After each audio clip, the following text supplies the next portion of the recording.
शिक्षक सभा के एमएलसी तथा विपक्ष दल के नेता लाल बिहारी यादव का सोनभद्र आगमन हुआ। वहीं सोनभद्र आगमन पर जिला अधिकारी सोनभद्र चर्चित गौड़ से उनकी मुलाकात हुई। साथ ही में अपने निर्वाचन क्षेत्र का भ्रमण किया। इसी क्रम में मधुपुर में स्थित श्री एग्रीकल्चर एंड ट्रैक्टर के कार्यालय का उद्घाटन किया।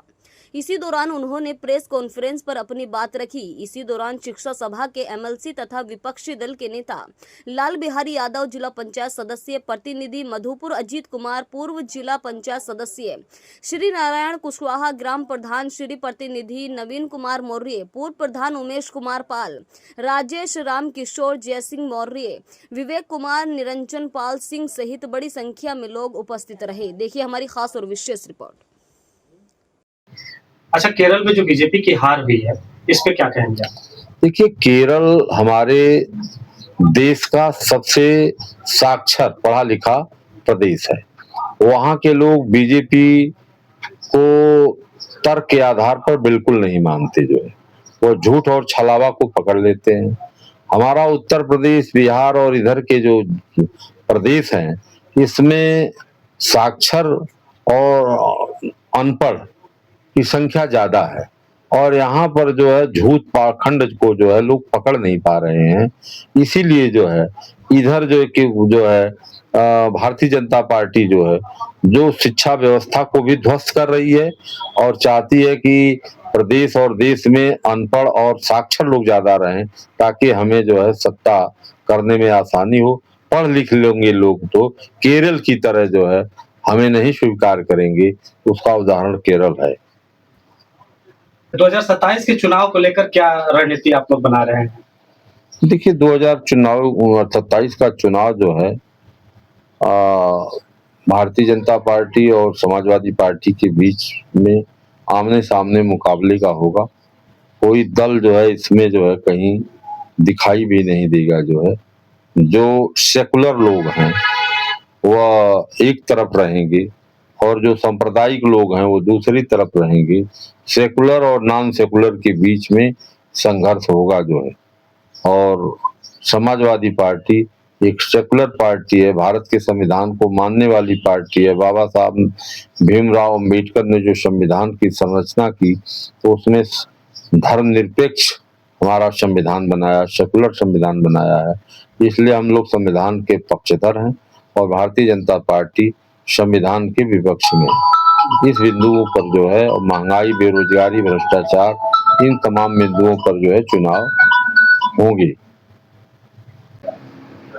सोनभद्र आगमन आपको राजनीतिक दृष्टिकोण से भी देखा जा रहा है, आपका क्या लगता है, कैसे आपका आगमन हुआ? सोनभद्र में हमारा निर्वाचन क्षेत्र है। मैं अपने निर्वाचन क्षेत्र में अपने वोटरों से मिलने के लिए जो है सोनभद्र में आया था जो है, और एक निमंत्रण भी था, उस निमंत्रण के भी सिलसिला था और अपने वोटरों से मिलने के लिए जो है पर आया। जी जी, एमएलसी होने के नाते चूंकि आप शिक्षा विभाग से भी ताल्लुक आपका है, तो शिक्षा क्षेत्र में आपका एक बहुत बड़ा एम क्या है इस समय जो वर्तमान में अब चल रहा है? देखिए, शिक्षा विभाग में जो हम लोगों का एम है वह कॉमन स्कूल सिस्टम की व्यवस्था पूरे प्रदेश और देश में लागू हो, समान शिक्षा प्रणाली जिसको कहते हैं, उसके तहत सभी गरीब और अमीर दोनों के बच्चों को एक तरह का पाठ्यक्रम हो और सभी शिक्षकों को सरकार द्वारा वेतनमान मिले। ये हमारा उद्देश्य है। लेकिन यहाँ आज प्रदेश और देश में जो है गरीबों के लिए अलग सिलेबस, अमीरों के लिए अलग सिलेबस और जो है विभिन्न प्रकार के बोर्ड। लेकिन जब देश में आईएएस और आईपीएस की परीक्षाएं होती हैं और प्रदेश में पीसीएस चाहे पीसीएसजे की परीक्षाएं होती हैं, तो उसमें बोर्ड का कोई उल्लेख नहीं होता। सभी बच्चों को एक तरह के प्रश्न पत्र मिलते हैं।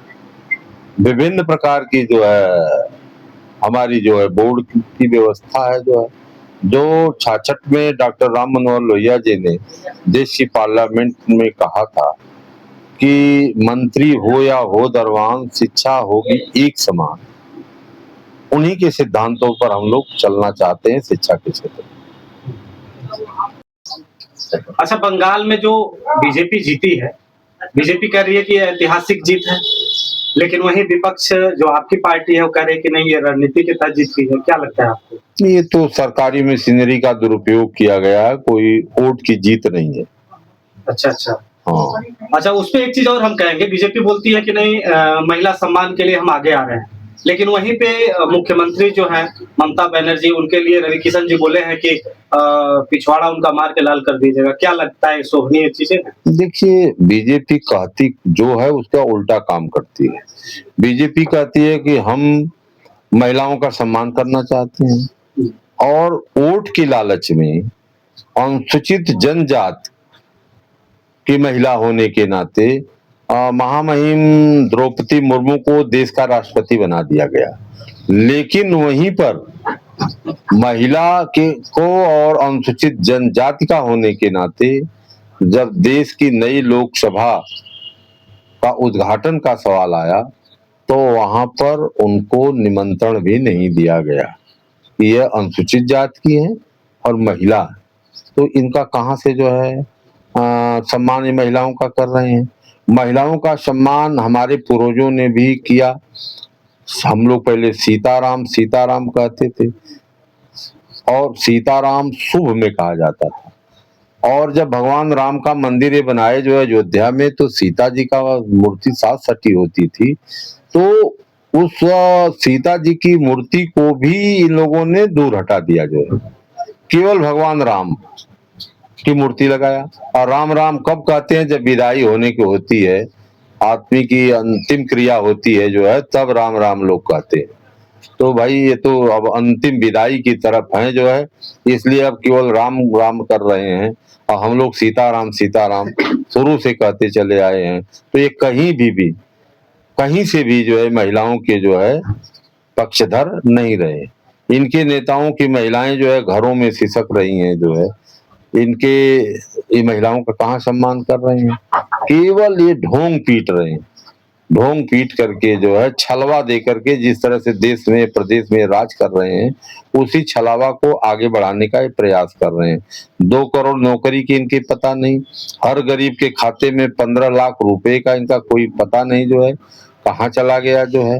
और यह जो है किसानों की आय को दूनी कर रहे थे।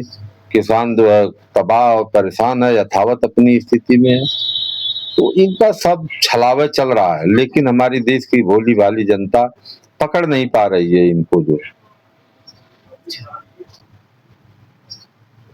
अच्छा, विपक्ष बोल रहा है कि ईवीएम की वजह से ज्यादा चुनाव गड़बड़ हो जा रहे हैं, नतीजे गड़बड़ आ रहा है, तो फिर ईवीएम का ही विरोध क्यों नहीं किया जा रहा है? ईवीएम चुनाव का बाइकाट कीजिए। विपक्ष ईवीएम का पूरा विरोध कर रहा है, लेकिन जो संवैधानिक संस्थाएं हैं, सुप्रीम कोर्ट सबसे बड़ी है और सुप्रीम कोर्ट जो है ईवीएम को मान रही है कि ईवीएम से, जिस देश ने ईवीएम को बनाया उस देश में जो है बैलेट पेपर से चुनाव होता है और यहाँ पर मात्र बेईमानी करने के लिए जो है बैलेट पेपर से चुनाव न करा करके ईवीएम से चुनाव कराया जा रहा।